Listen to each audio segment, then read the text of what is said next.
Ok les gars, salut et bienvenue sur Football Evolution. Alors aujourd'hui, je vais vous parler de l'attaquant. L'attaquant, qu'est-ce que c'est l'attaquant? Aujourd'hui, c'est un buteur, c'est un passeur décisif, c'est un acteur aussi. Alors, on va parler tout de suite de l'attaquant. À tout de suite.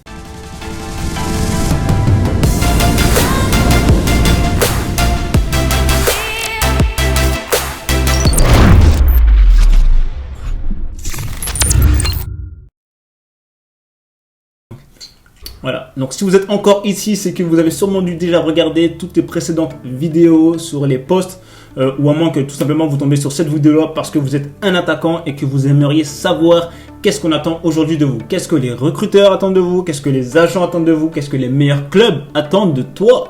Ouais, et bien tout simplement, on va essayer de mettre ça encore une fois au clair avec le poste de l'attaquant. Pour ceux qui viennent de nous rejoindre, évidemment, n'hésitez pas à vous abonner. Il y a aussi le kit de préparation, centre de formation, comme si tu y étais, si tu n'y es pas, tu peux regarder ce qu'il y a à l'intérieur, le lire, et puis tu verras, j'espère qu'il pourra t'inspirer et à la fois voir le parcours de mon ami d'enfance qui lui a réussi à vivre de sa passion et tout ça sans passer par un centre de formation. Maintenant, on va passer dans le vif du sujet, l'attaquant. Qu'est-ce que c'est qu'aujourd'hui l'attaquant? Comme j'ai fait dans toutes les précédentes vidéos, d'abord, je vais parler des qualités que vous devez avoir, que tu dois avoir. Ensuite, je vais parler des attentes des agents, des recruteurs, des meilleurs clubs. Et ensuite, mes conseils à moi que je vais te donner personnellement. J'espère que cette vidéo pourra à la fin te donner satisfaction et répondre à toutes les questions que tu te poses. Quelles sont aujourd'hui les qualités d'un attaquant? Quelles sont les qualités que tu dois avoir? Quand je parle de qualité, et je crois que j'ai déjà dit dans toutes les autres vidéos, mais c'est pas grave, je vais le redire quand même. Les qualités, ce sont les choses que tu dois déjà maîtriser. Ce sont les choses que tu travailles à l'entraînement. Ne me dis pas, je suis parti m'entraîner, j'ai fait ci, ça. Si tous tes entraînements n'ont rien à voir avec les qualités que tu dois avoir sur le terrain, ça ne sert à rien. Donc, premièrement, contrôle de balle irréprochable. Vous devez à chaque fois vous orienter dans le sens du jeu. Ensuite, vous devez avoir une bonne technique de dribble. Donc, vous devez être réactif. Vous devez suivre vos actions. Et ça, c'est très important. Je vois beaucoup de joueurs qui font ça, qui lâchent l'affaire. Un quart de l'action, ils ont déjà lâché l'affaire. C'est-à-dire que va y avoir une frappe soit de votre ailier, soit de votre milieu défensif ou de milieu offensif, peu importe. Et ensuite, vous n'êtes pas dans la réactivité. Qui te dit que le gardien ne va pas relâcher le ballon? Qui te dit qu'elle ne va pas taper le poteau, qu'elle ne va pas revenir? Suis l'action quoi qu'il arrive jusqu'au bout. Tu dois aller jusqu'au bout. Ça, c'est une qualité aussi, encore une fois, d'un attaquant qui ne lâche rien. C'est les qualités qu'on attend d'un attaquant. Oui, tu ne dois rien lâcher. Ensuite, tu dois être discipliné. Quand on parle de discipline pour un attaquant, c'est répéter. Parce que le premier appel sera pas bon. Le deuxième appel sera pas bon. Le 10e appel sera pas bon. Mais le 11e, il sera bon. Et tu pourras la mettre au fond.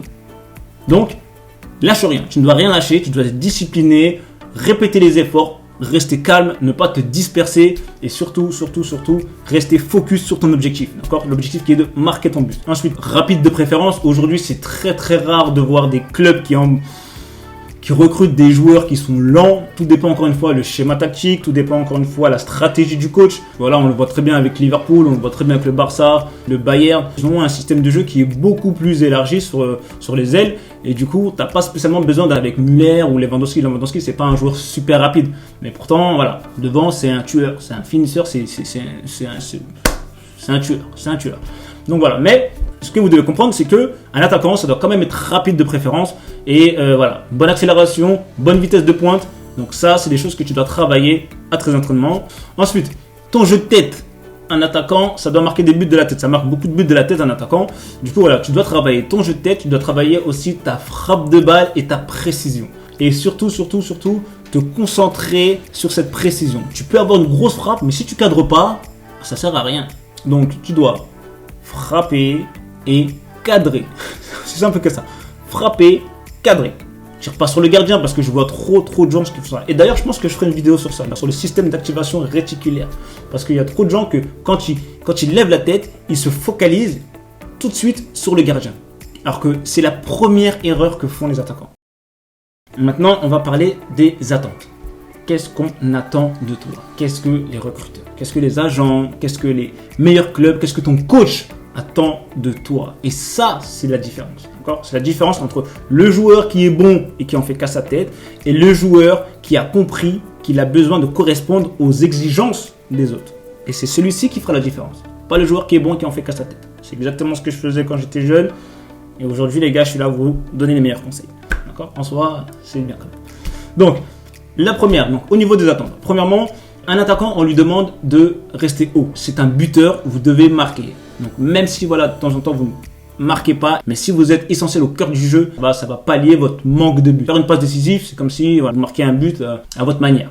Maintenant, voilà, un attaquant, ça doit rester haut. Ça doit rester haut et ça doit flirter avec la ligne du hors-jeu. Pourquoi vous devez flirter avec la ligne du hors-jeu? Parce que voilà, vous devez déstabiliser dans un premier temps votre défenseur central, sortir de son champ de vision pour essayer de vous démarquer, avoir ces 2-3 secondes qui vont vous permettre de faire la différence. Et ensuite, en tant qu'attaquant, vous devez faire toujours 2 appels. Un appel pour le défenseur et un appel pour vous. Ça, on vous l'a toujours dit à l'école de foot et je vais vous le répéter parce qu'il y a toujours 2 appels. Un appel pour le défenseur et ensuite un appel pour l'attaquant, pour toi-même. Tu fais un appel de ce sens-là pour amener ton défenseur et ensuite tu repars de l'autre côté pour justement te libérer du marquage et te mettre dans les meilleures conditions pour aller droit au but. Maintenant, en tant qu'attaquant, tu ne pourras peut-être pas forcément tout en marquer, mais tu peux faire des passes décisives. Alors du coup, un des points essentiels que tu dois maîtriser, c'est le lâcher-prise. J'allais dire la simulation, mais non, c'est du lâcher-prise. On voit beaucoup de joueurs qui font du lâcher-prise. Vous devez savoir que ça fait partie du jeu. Ça fait partie du jeu. Vous devez l'accepter, tu dois l'accepter. Quand je vois un joueur qui simule et qui arrive à créer un penalty, eh ben c'est très bien en finale de Ligue des Champions. Ça peut vous servir si vous voulez gagner la Ligue des Champions. En tant qu'attaquant, les garçons, vous devez créer des actions de but. Même si vous ne marquez pas, vous devez créer des actions de but. Donc, coup franc, 20 mètres, c'est parfait. 25 mètres, c'est parfait.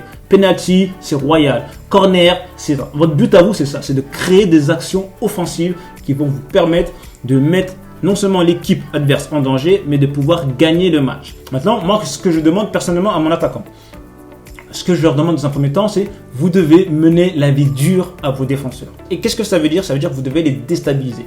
Si vous êtes en pointe et que vous avez un marquage, votre défenseur, il ne vous lâche pas, il ne veut pas vous lâcher. Qu'est-ce que vous allez faire? Eh bien, vous allez tout simplement changer de zone. Emmenez-le dans des endroits où il ne veut pas aller, où c'est pas son poste, il n'a rien à faire là. Et le simple fait de faire ça, et des fois on le voit très bien avec des attaquants, quand ils sont trop marqués, qu'est-ce qu'ils font? Ils redescendent dans le cœur du jeu pour justement pouvoir se démarquer, retoucher un petit peu le ballon et se remettre dans l'axe pour pouvoir ensuite après le marquer. Réfléchissez, démarquez-vous et menez la vie dure à votre défenseur. Ensuite les garçons, même si faire des passes décisives c'est bien, il faut marquer. Et pour marquer, il faut tirer.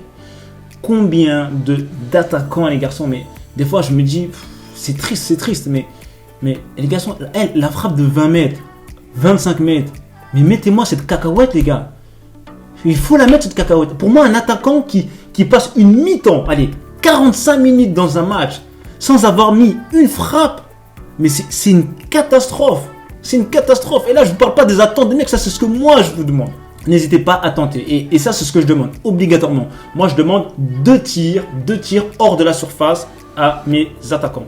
Maintenant, voilà, vous devez aussi être entre guillemets, je vais pas dire un crevard, mais voilà, vous devez respecter entre guillemets ce poste. Si vous avez ce numéro 9 dans le dos, si vous êtes l'attaquant de pointe, au bout d'un moment, vous devez être personnel et vous dire que mon rôle à moi, c'est ça. Et les garçons, personne ne vous critiquera pour ça. Si demain, un joueur qui reproche à un attaquant d'avoir frappé au but, mais les gars, trouvez-moi ce joueur-là, les gars, il faut lui apprendre le football. Personne ne peut reprocher à un attaquant de frapper au but, les garçons. Alors frappez et frappez. Avant que je vous frappe. Vous allez être déstabilisé, d'accord? Il va y avoir plein de choses, vous allez être bousculé et qu'est-ce que font les défenseurs? Ils vont essayer de vous sortir du match. Et vous savez très bien que si vous sortez de votre match et que vous n'êtes plus concentré, qu'est-ce qui va se passer? Tout simplement, vous allez être moins créatif. Qui dit être moins créatif, dit vous contenter de faire une touche, 2 touches, rejouer sur les ailes et là, vous n'allez pas spécialement bien briller. Donc, ce que vous devez faire, c'est tout simplement être concentré et focus sur votre objectif. Haaland, lui, en fait, personne ne peut le sortir de cette concentration profonde parce qu'il est tellement concentré sur ce qu'il fait qu'au final, en fait, il attire les occasions de but. Sa célébration vous prouve que votre concentration, votre objectif principal, c'est de marquer des buts. Et si vous vous concentrez sur ça, vous allez forcément avoir les occasions pour et vous allez pouvoir marquer. Et ensuite, un dernier petit point aussi, les pénaltys, c'est pour vous les garçons. Donc, mettez-vous au clair tout de suite dans le vestiaire avec vos coéquipiers. À la fin, Tout ce qu'on demande à un attaquant, c'est marquer des buts. Parce que les garçons, je vais vous dire tout de suite, demain, si vous parlez avec un agent, si vous parlez avec un recruteur, ou même vous parlez avec vos potes, vous pouvez dire tout ce que vous avez fait. J'ai mis un petit pont, j'ai fait une reprise de volée, le mec il a fait ci, il a fait ça. Si à la fin on te dit t'as marqué combien de buts et tu dis 0, tu passes pour une quiche. Tu passes pour une quiche. 0, c'est pas bon les mecs, c'est pas bon. À la fin de la saison, t'as marqué combien de buts? Ouais, j'en ai marqué 16, j'en ai marqué 20, j'en ai marqué 30, j'en ai marqué 45. Là tu parles français. Et là quand tu dis ça à un mec, le mec il dit ah ouais, là c'est du sérieux. Donc un penalty tu prends, un coup franc tu prends, les buts sur corner tu prends. La seule chose sur laquelle les gens vont te définir, c'est sur combien de buts t'as marqué. Tout le reste, on en a rien à foutre. Donc voilà les garçons, c'était la vidéo pour les attaquants. Et n'oubliez pas, si vous voulez être le meilleur, inspirez-vous des meilleurs. C'est aussi simple que ça. Alors je vous dis au prochain épisode, mettez vos crampons et à plus tard. Ciao.